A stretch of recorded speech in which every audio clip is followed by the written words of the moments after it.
What if I told you that one of the spookiest Disney cartoons ever made wasn't made for Halloween at all? In fact, the skeleton dance was the start of something much bigger. A musical experiment that helped change the course of animation.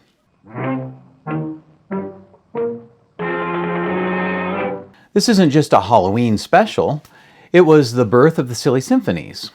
This oddball idea by a silent-era musician was mostly brought to life by a single animator and was a major leap in how music and movement work together on the screen.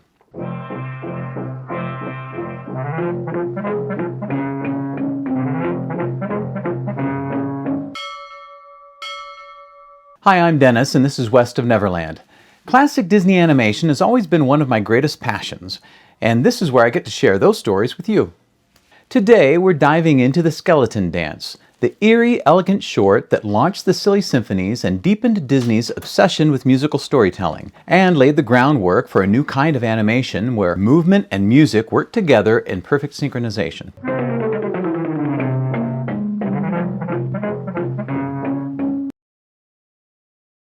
The origins of the Skeleton Dance didn't begin in Hollywood, but in Kansas City. In 1928, as Walt Disney made his way to New York to record the soundtrack for Steamboat Willie, he stopped over in Kansas City to visit Carl Stalling, a silent movie theater organist who had previously provided musical accompaniments to Walt's Laugh-O-Gram series. Carl Stalling is best known today as the composer for Warner Brothers' Looney Tunes and Merrie Melodies series of cartoons. But he got his start in the animation industry working with Walt Disney. Walt explained his vision for synchronized sound cartoons, but Stalling suggested that music could be the driving force. What if animation followed the rhythm, mood, and structure of the score? Walt wasn't immediately sold on the idea, but in a letter to Roy and Ub dated September 25, 1928, he wrote, "Carl's idea of a skeleton dance for a musical novelty has been growing on me. Stalling's concept came from a lifelong fascination. Ever since I was a kid, I had wanted to see real skeletons dancing, drawing inspiration from the spooky novelty acts he'd seen in vaudeville. And in the wider musical world, audiences were already familiar with the imagery of skeletons rising from their graves to dance at midnight, most famously in Camille Saint-Saëns' Danse Macabre.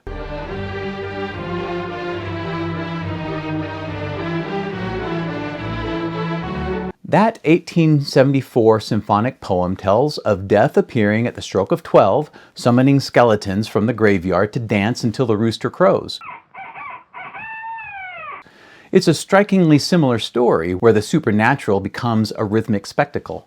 Whether or not Stalling or Iwerks directly drew from it, the spirit of Danse Macabre was very much in the air, and the skeleton dance captured that same playful spectacle in animated form. As the concept evolved into a full series, Stalling also weighed in on what they should call it.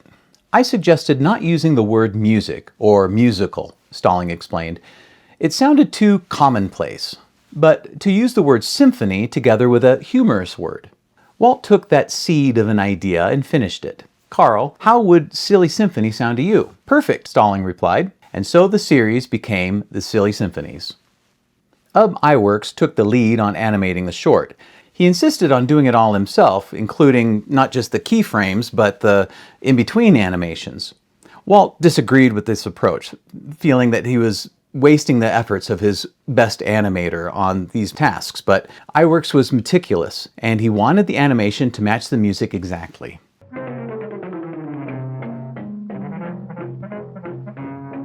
Iwerks' insistence in doing so much of the work himself added to the creative tension between him and Walt, and eventually became one of the reasons why he left the studio. But it also helped define the short's visual rhythm. With no dialogue, no characters, and minimal plot, the skeleton dance communicated everything through motion and timing. Production began in January of 1929 and took about 6 weeks. Stalling composed an original foxtrot in a minor key to match the offbeat, jazzy mood of the short. Stalling's score also cleverly wove in a short excerpt from Edvard Grieg's March of the Dwarfs from 1893.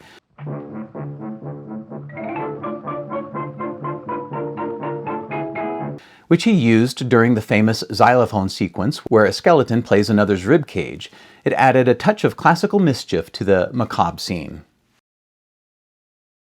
When the short was finished, Walt screened it for his new business partner, Pat Powers, who had helped distribute Steamboat Willie and provided the Cinephone technology for sound on film, but Powers was unimpressed.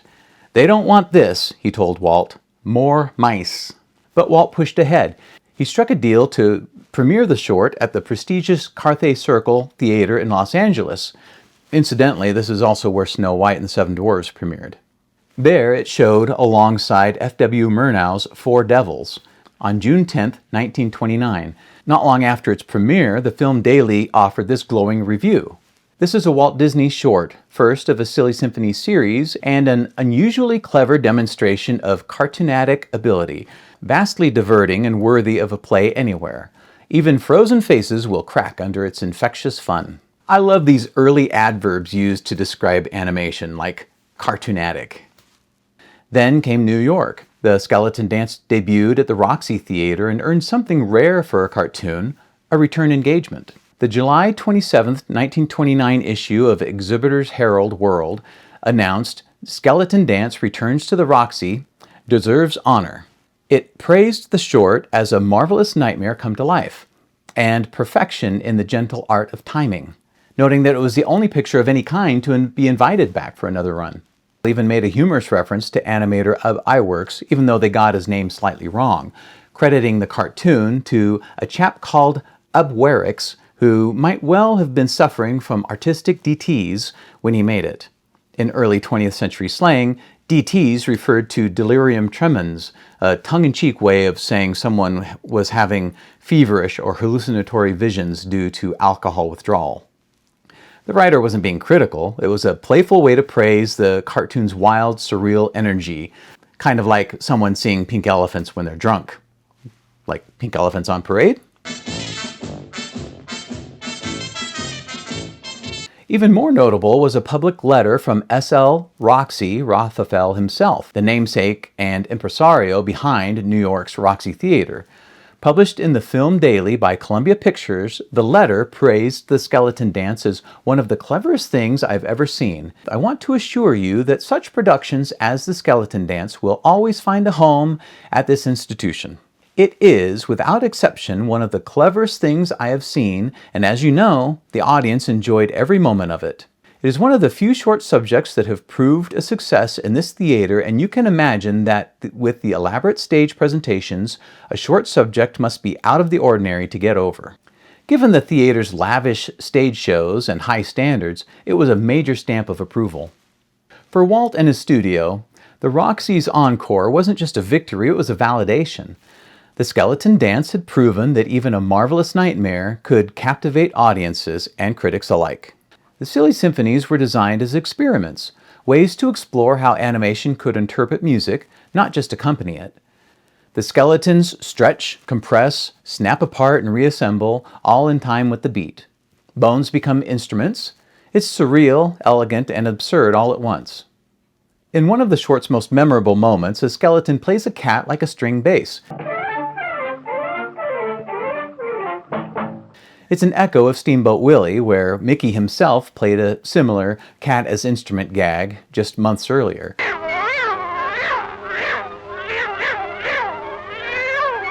It even includes a brief shot of a howling dog.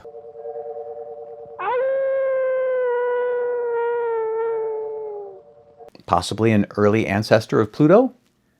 If you're enjoying this deep dive into Disney history, hit that like button and subscribe. I've got many more stories like this coming your way, so don't miss out.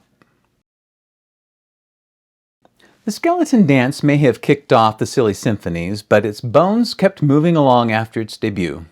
Just a few months after the Skeleton Dance, Disney released a Mickey Mouse cartoon called The Haunted House in December of 1929. It opens on a stormy night with Mickey seeking shelter in what turns out to be a haunted mansion filled with bats, spiders, and ghosts.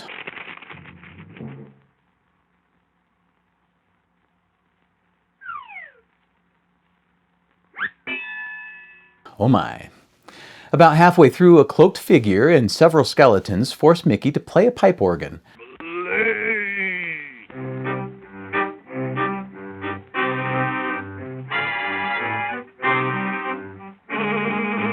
while they dance along in a sequence clearly modeled on the skeleton dance. The familiar circular skeleton dance returns along with the side-to-side movements, but with a few variations. In this case, one skeleton plays his own ribcage, like a xylophone, instead of another's. A gag that mirrors but doesn't exactly copy the original.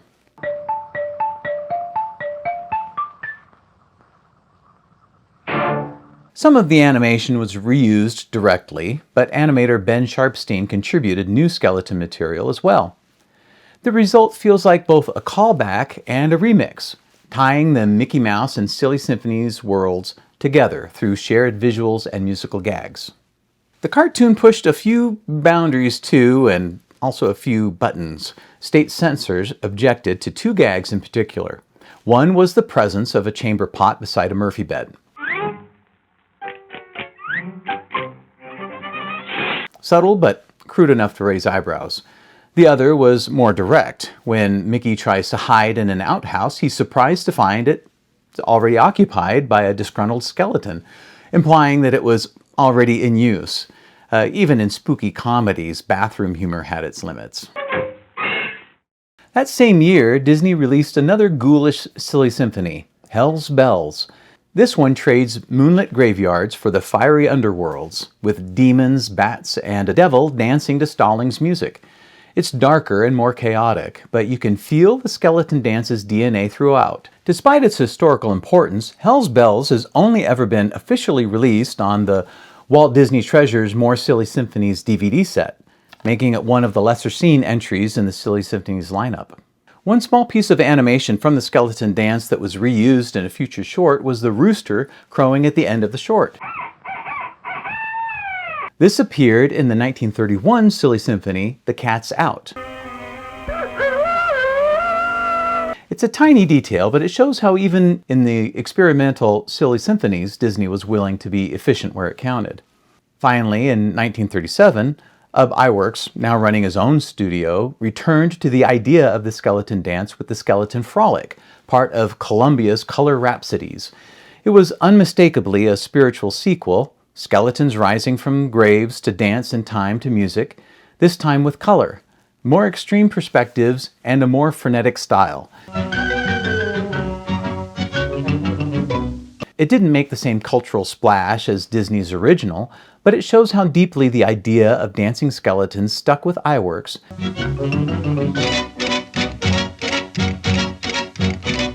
and how it still remained in pop culture. The skeleton dance had become more than just a single short. It was a motif, a template, living on in echoes, riffs, and remakes. Even today, the skeleton dance remains an integral part of Disney's Halloween celebrations, in TV specials, merchandise, and the theme parks. What about you? What's your favorite spooky Disney cartoon? Is it the skeleton dance or another one that you love to watch each Halloween? Let me know in the comments. I'd love to hear from you, and maybe I'll do a video on that too. The skeleton dance wasn't just a spooky novelty, it was the launch of the Silly Symphonies, a bold experiment in musical storytelling, and proof that animation could be more than gags or chase scenes. With its eerie humor, rhythmic precision, and unforgettable imagery, it set the stage for everything that came after it, including the rest of the Silly Symphonies, Fantasia, and all of the package films set to music. If you enjoyed this look at the skeleton dance, I think you'll love my compilation of every public domain Silly Symphony from 1929.